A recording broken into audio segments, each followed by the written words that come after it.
Don't blink it, your boy Ink. Welcome to another review, another episode. It is a fantastic episode of The Office. It is season 2, episode 16. Now, you're gonna excuse me because I'm eating. I had a very busy day, and I have to go to work in 2 hours and a half, and I got about an hour to do of work. So that's what I'm gonna have to eat with you guys. Why episode is so good? Well, it's Valentine's Day, so it's kind of cool because most episodes are gonna focus on having a Halloween episode, a Christmas episode, because those things are really popular, right? But when that's last time you had a Valentine special on one of your favorite show? Do you know why? Do you know why? Well, because a lot of us are single, right? And a lot of us being single, we cannot relate to being in a relationship for Valentine's. So everybody going through Halloween, everybody is going to celebrate a version of Christmas or a version of the holy holidays.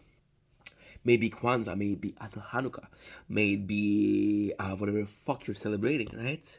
Um, yeah, and you have this, and it's kind of cool. It's kind of fantastic because the fact that they took this, it goes to show that there's a certain age to the show, but it also goes to show that Ramadan is in the holiday too.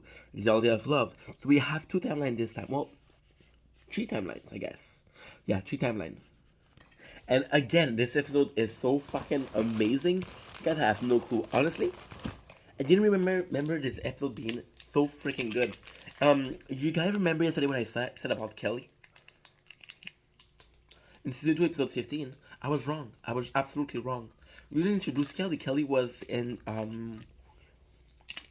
couple episodes of season 1, but it goes on so fast. It's hard to understand that it's been two seasons because I only review like a couple episodes per day, right? So usually I would watch one season in a day, but now I have to watch it over a longer period of time, right?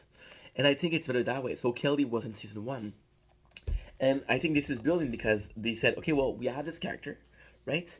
And we have this character and we can use it.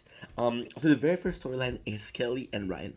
Ryan being the 10, Ryan being the best looking person in the office. He made a mistake, he slept with Kelly. Why is it a mistake? Because he didn't love her, and her, she really did, right? So it's Valentine's Day. It's like, oh, we're officially a couple, right? The second time zone, it is Jim. We know, and this is why the show is fucking brilliant. Jim friendship with Kelly seemed out of the blue. Well, not necessarily, because a couple episodes ago, when we had the carpet episode, Jim was put in the same room as Kelly, and that is reason enough for them to be friends.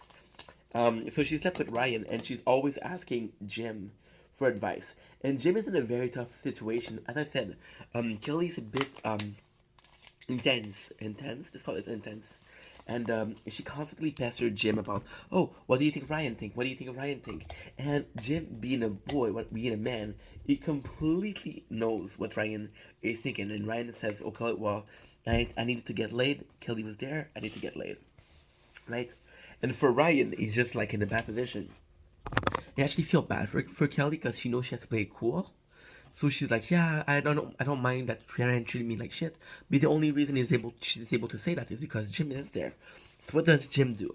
Jim is supposed to help Kelly, which he doesn't have a feeling of friendship with, except for this past couple of days. Or Ryan, which again is a boy and there's a bro code. But then again, he did treat her wrong. So what do you do? And then finally we have Pam. We know that Jim likes Pam, right? That's not a secret.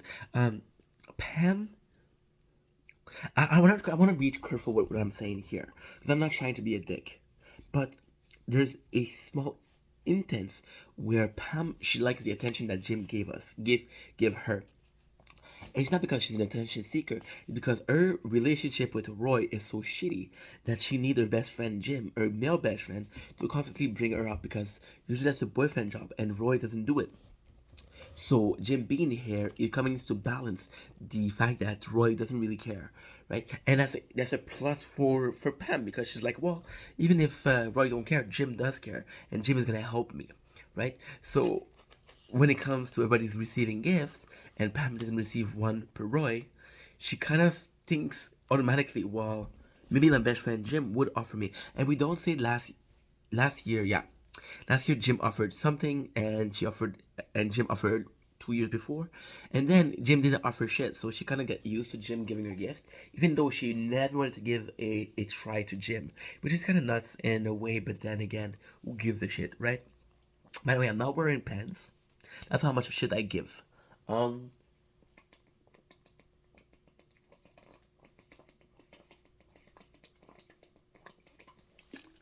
Although I think it's really good because The Office is like again a show, but it does give you life advice. Like Jim spent how many years chasing Pam? It didn't work, and then when he stopped chasing her, she started to notice him. Now I'm not saying this is the way we should do things. I'm not saying that it's a certainty or an absolute. I'm just saying it's showcase is the type of behavior that is seen in real life. Take it or leave it. We have a second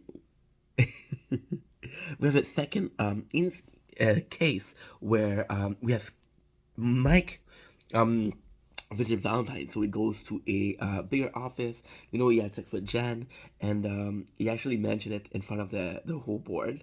That's a mistake, and then she gets mad at him. But when one of the guy calls her a whore, Mike he defends her. And for Michael is the it's kind of funny because Mike does rest between Ryan and Jim. Jim will give too much attention, Ryan doesn't give enough. Mike does give attention, it's not the right attention.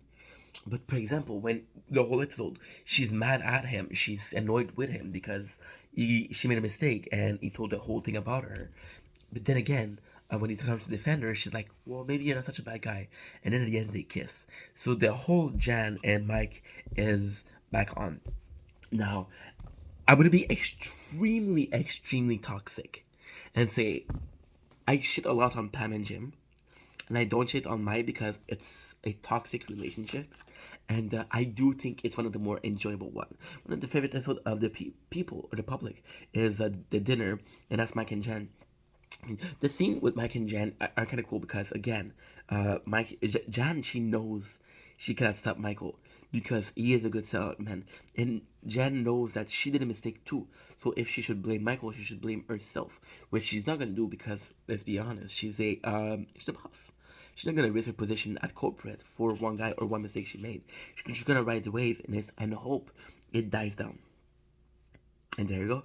You have the episode. The voice I love you guys. Take it easy. Sam. Peace.